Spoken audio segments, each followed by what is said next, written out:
பாடல்ல இறைவனுடைய சடை எப்படிப்பட்ட சடை, அவனுடைய சடை பின்னால் விளங்குவதனுடைய அதனுடைய பொருள் என்ன என்பதை பற்றி சொல்றாரு. பொன்னால் புரிந்திட்ட பொற்சடை என்ன, பொன்னினால் பின்னப்பட்ட பொற்சடை. இது ஏன் அப்படி சொல்லணும், இதற்கான காரணம் என்ன? இப்படிலாம் திருமுறைகளில் இறைவனுடைய திருமேனியில் இருக்கக்கூடிய காட்சிகளை எல்லாம் வர்ணித்து பாட வேண்டிய அவசியம் என்ன அப்படின்னு கேட்டீங்கன்னா, அதெல்லாம் அவனுடைய பழமையை உணர்த்துகிறது. சடை எப்போ போடும், துறவிக்கு சடை போடுதுன்னா உடனே சடை நாம கட்டுறோம், சடை போட முடியுமா? சடை போடுறது என்பது ஞானத்தினுடைய முதிர்ச்சி. சடை எல்லாருக்கும் விடுறதில்லை. நம்ம சடையே வைக்கணும்னு நினச்சிட்டு முடிய வளர்ந்தாலும் சடை விழுந்துருமே. நான் துறவி மாதிரி சடை வைக்க போது முடிச்சுட்டு அது அந்த சடையினுடைய தன்மை எதை காட்டுதுன்னு கேட்டிங்கன்னா அவருடைய முதிர்ச்சியை காட்டு. இதை சொல்கிறாரு, ஒன்னால் புரிந்திட்ட பொற்சடை. சடை தவக்கோலத்தை உணர்த்துதலா. சடை எதை உணர்த்துது? இறைவனுடைய உலகத்தில் இருக்கக்கூடிய சடை வைத்திருக்கிற துறவிகள்லாம் அது எதை உணர்த்துன்னு கேட்டீங்கன்னா அவர்கள் தவத்தில் இருக்கிறார்கள். அப்போ இந்த சடை என்பது தவத்தை உணர்த்தது, அதே சமயம் பற்றின்மையை குறிக்கின்றது. அதை சொல்வதற்காக ஒன்னால் புரிந்திட்ட பொற்சடை என்ன, பின்னால் பிறங்க இறந்தவன் பேர் நந்தி. இறைவனுடைய பெயர் நந்தி. சிவபெருமானுக்கு இருக்கக்கூடிய பெயர் தான் நந்திய பெருமான். சரிங்களா? இந்த பேர் யாருக்கு வரும்? அப்பாவுடைய பேரா, தாத்தாவுடைய பேர் பேரனுக்கு இல்லை. அப்போ வழி மரபாக இப்போ நீங்கள் சந்தான மரபு அப்படின்னு கேட்டீங்கன்னா நம்மளுக்கு குரு பரம்பரைன்னு பார்த்தீங்கன்னா சந்தானம் அப்படின்னு என்னன்னு கேட்டால் அடுத்தடுத்து வரக்கூடியவர்கள் அடுத்தடுத்தவர்களுக்கு வாரிசு. மெய்கண்டாருக்கு அடுத்து அருளந்தி சிவம், அருளந்தி சிவத்துக்கு அடுத்து மறைஞான சம்பந்தர், மறைஞான சம்பந்தருக்கு அடுத்து உமாபதி சிவம், உமாபதி சிவத்துக்கு அடுத்தது சித்தர் சிவபிரகாசர், அருள் நமச்சிவாய, சித்தர் சிவபிரகாசர், அருள் நமச்சிவாயருக்கு அடுத்தது கைலாய பரம்பரை. கைலாய பரம்பரையில் 24வது திருவாச சன்னிதானம். இத்தனை பேரும் ஒருத்தருக்கு ஒருத்தர் சீடர். அதே சமயம் ஒருத்தருக்கு ஒருத்தர் தந்தை மகன் என்ற உறவு. தந்தை மகன் உறவுன்னா மகனுக்கு என்ன உரிமை உண்டு? தந்தையினுடைய சொத்துக்கு உரிமை உண்டு. இது குருநாதனாகிய தந்தையினுடைய ஞான சொத்து அத்தனை யாருக்கு உரிமை உடையது? தன்னுடைய மகனுக்கு ஆகிய சீடருக்குரியது. இல்லை, நீங்கள் குருநாதர் ஒருவர் தான் தன்னுடைய சீடனுக்கு இது கிடைக்கக்கூடாது இது கிடைக்கக்கூடாதுன்னு நினைக்க மாட்டார். உலகத்தில் இருக்கக்கூடாது கூட நினச்சிடுவாரு, இந்த மகனுக்கு இவ்வளோ போதும் அந்த மகனுக்கு அவ்வளோ போதும் நினைப்பார். அப்படி நினைக்கிறது குருநாதர் அல்ல. குருநாதர் அதை விட உயர்ந்த சந்தானத்தில் இருக்கக்கூடியவர். அவர் ஒவ்வொரு மாணாக்களுக்கும் இது கிடைக்கணும்.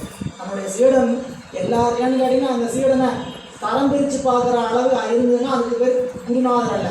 புரியல? அப்போ இங்கே சொல்கிற நந்தி என்பது இறைவனுடைய திருநாமம். அதனால தான் நம்ம ஞானசம்பந்த பெருமான் நந்தி நாமம் நமச்சிவாய, நந்தி நாமம் நமச்சிவாயன்னு யாரும் சொல்கிறோம்? சிவபெருமானுக்கு அழைக்கிறோம். அந்த நாமத்துக்குரியவர் நந்தி. நந்தின்னு கேட்டீங்கன்னா இன்பத்தை செய்பவன். நந்துதல்னா இன்பத்திற்கான செயலை செய்பவர். ஆனால் நந்தி என்று சொன்னார். எனவே தடை தவக்கோலத்தை குறித்து சொல்றார். தடை தவக்கோலத்தை உணர்த்துவதால் பற்றின்மையையும் உண்மை கவர்ச்சியையும் பின்னல் பழமையும் குறித்த பாடல்ல தடை அவருடைய தவக்கோலத்தை உணர்த்தி பற்றின்மையை உணர்த்துகிறது. உண்மை உச்சடையும் போனதுனால கவர்ச்சி இறைவன் நம்மால் கவரப்படுவோம் என்று சொல்வது. பின்னல் தடை பின்னல் என்பது பழமையை குறிப்பது. எனவே இறைவன் பற்றின்மைக்கு காரணமாக இருப்பவன், தன்னை நோக்கி தொழுவாரை கவர்ந்து நிற்பவன், அவன் முன்னை பழம்பொருட்கு முன்னை பழம்பொருளாக இருப்பவன் என்று முன்னால் புரிந்திட்ட பொற்சடை என்ன, பின்னால் பிறங்க இருந்தவன் பெருநந்தி, என்னால் தொழப்படும் என் மற்றவன் தன்னால் தொழப்படுவார் இல்லைதான். இந்த சிவபெருமான் வேறு ஒருவரால் வணங்கப்படுவதை தவிர சிவபெருமான் போய் ஒருத்தர் வணங்கினார்கிற வரலாறு இல்லை. அதனால பின்னால் சடைன்னா நமக்கு முன்னாள் சடையும் வரும்.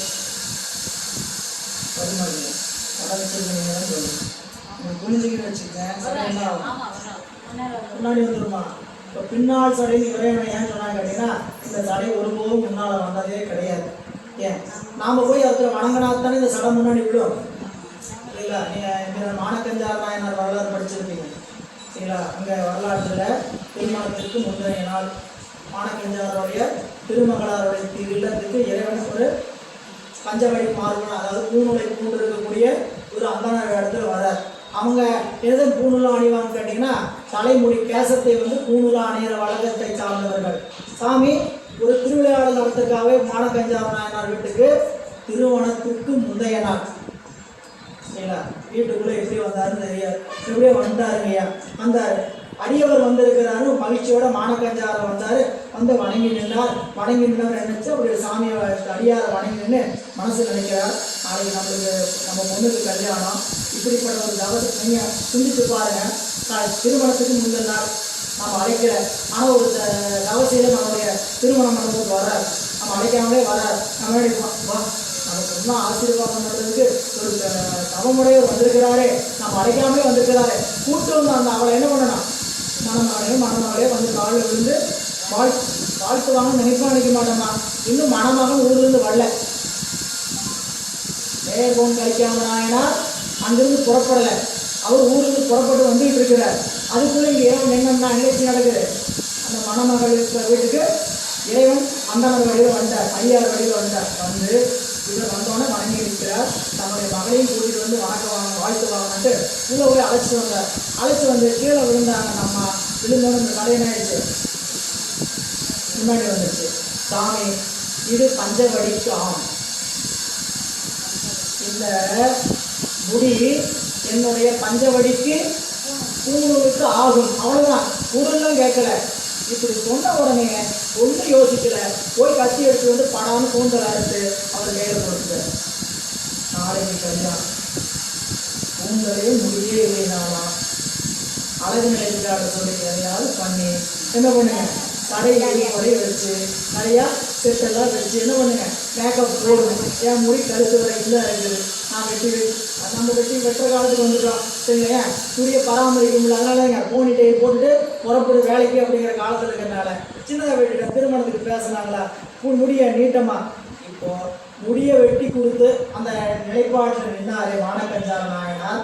ஏன் அந்த பெண் வந்து வணங்கி நிற்கிறான் இல்லை, வணங்கும் போது சடை விழுந்து. இங்கே சொல்ல வந்த காரணம், இறைவன் பிறர் ஒருவரை வணங்குகின்ற இது கிடையாது. அதாவது மணிவாசல் பெருமான் சேர்ந்தறியா கையான், நம்ம கையெல்லாம் சேர்ந்து அறியும் கை, எல்லார் கையுமே சேராத கை உண்டா? நீங்கள் இறைவனோட திருப்படத்தை பார்த்தா எங்கேயாவது கை சேர்ந்த மாதிரி திருப்படத்தை வச்சிங்கன்னா அது தவறான ஓவியம் இல்லை. அதுவும் நீங்கள் சிவபெருமானங்களுடைய வழிபாட்டில் அவருடைய புகைப்படத்தில் எங்கேயுமே கை கும்பிட்டு மாதிரி பார்க்க முடியாது. அப்போ அதனால மணிவாசன பெருமான் சேர்ந்தறியா கையானை எங்கும் சென்றானை அன்பர்க்கு நெய்யானை அல்லாதார் கல்லாத வேதியனை ஐயாறு அமர்ந்தானை பாடுங்கான் அம்மானார். சேர்ந்தறியா கை அப்படின்னா பிறரை தன்னால் தொழப்படுவார் ஒருவர் இல்லை, தன்னால் தொழப்படுவார் ஒருவர் இல்லை. ஒரு நிறுவனம் இருக்குது, நிறுவனத்தில் வேலை செய்கிறாங்க, நிறுவனத்தில் வேலை செய்யல உயர்ந்த பதவியில் இருக்கிறவர் யார்? ஜிஎம், ஜெனரல் மேனேஜர், பொது மேலாளர்.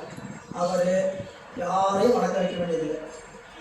அங்கே கீழே வைக்க வேலை ஒரு கடைசி கடைமட்ட ஊழியர் வரைக்கும் இவர் என்ன பண்ணுவாங்க, இவர் என்ன பண்ணுவார், வணக்கம் சொல்ல இப்போ வணக்கம் நாங்கள் சொல்லிட்டு போகிறோம் சொன்னார்னா அவருக்கு கிரீடு குறைஞ்சிடும். என்ன பண்ணுவார் அப்படிம்பார். இவர் எப்படி போய் நிற்பார். ஜெனரல் மேனேஜர் எம்டி ரூம் போவார் இல்லை, மேனேஜிங் டைரக்டர் ரூம் போனார்னா, நிர்வாகம் மேலாண்மை போனார்னா அங்கே போய் சார் அப்படின்னா சொல்லுவார்.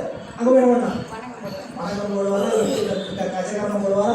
அவருக்கு மட்டும்தான் தெரியும் வேலை தப்பிக்கணும்னா, புரியல. அப்போ தன்னால் தொழப்படுவார் ஒருவர் இல்லை. சிவபெருமான் வந்து அப்படி ஒருத்தர் அந்த முதலாளி யாரையாவது வணங்கி நிற்கணுமா? நிர்வாகம் யாரையாவது வணங்கி நிற்கணுமா? உள்ள நிர்வாகத்துக்குள்ள போகும்போது ஜெனரல் மேனேஜர் நம்ம வணக்கம் சொல்றாரு, எல்லாரும் வணக்கம் சொல்றாரு. அப்படி இந்த உலகில் ஒரு ஒப்புமையை வச்சு பார்க்குற அங்கே கூட இந்த நிகழ்ந்தான் நிகழலாம். உலகில் ஒப்புமையை வச்சுக்கிட்டு இல்லைங்க நான் பார்த்துருக்கிறேன், முதலாளி வணக்கம் சொல்றதை பார்த்துருக்கிறேன் அப்படின்னு நீங்கள் குதரக்கமாக எங்கேயாவது நினைப்பீங்க. அது உலகத்தில் நிகழ்ந்தனாலும் எங்கேயாவது நிகழலாமே தவிர இறைவன் என்பவர் ஒருவரை வணங்கி நிற்க வேண்டிய அவசியம் இல்லை. ஏன்? அவன் வணங்க வேண்டியது ஏற்கனவே நாம. அதனாலதான் நம்மளுக்கு வணங்க தலை வைத்து, சாமி தலை எதுக்கு வச்சிருக்கிறாரு? வணங்க தலை வைத்து. தலை எதுக்கு இருக்குன்னு கேட்டா நம்மளுக்கு பதில் தெரியுமா? அந்த பதில் வச்சிருக்கிறாங்க ஐயா. எப்படி தலையாட்டம் தெரியுமா? வேணுமா வேண்டாமானா ரெண்டுக்குமே பதில் சொல்லாம நாங்கள் ஆட்டிட்டு இருப்போம். வேணும்னு ஆட்ட மாட்டோம், வேணாம் இதுக்குதான் தலையா. ஒவ்வொன்றுக்கும் ஒவ்வொரு உறுப்புக்கும் ஒரு வேலை கொடுத்துருக்கிறார் இறைவன். கை எதுக்கு?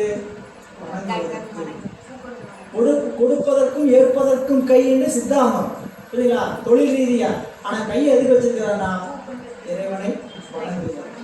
சிந்தனை செய்ய மனமமைத்தேன். மனசெல்வியா இருக்குது.